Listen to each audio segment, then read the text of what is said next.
ቢኒያም ይባላል። የሁለት ልጆች አባት ሲሆን አያት አካባቢ 500 ካሬ ላይ ያረፈ ቤት አለው። እነዚህን ሁለት ልጆች ሊሴ ገብረ ማርያም ነው የሚያስተምረው።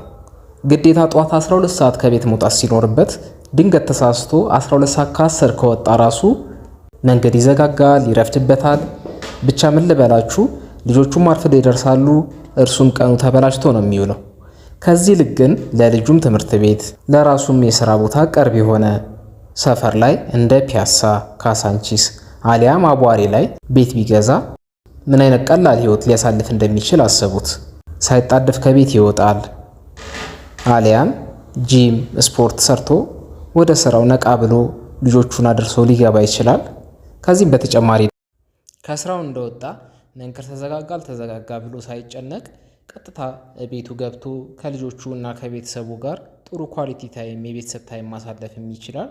ከፈለገም ጉዳዮች ካሉበት ጉዳዩን ጨራርሶ ቀስ ብሎ መግባት ይችላል። ምክንያቱም ነገ ጠዋት ከሌሊቱ 9 ሰዓት እና 10 ሰዓት የመነሳት ግዴታ የለበትምና ነው።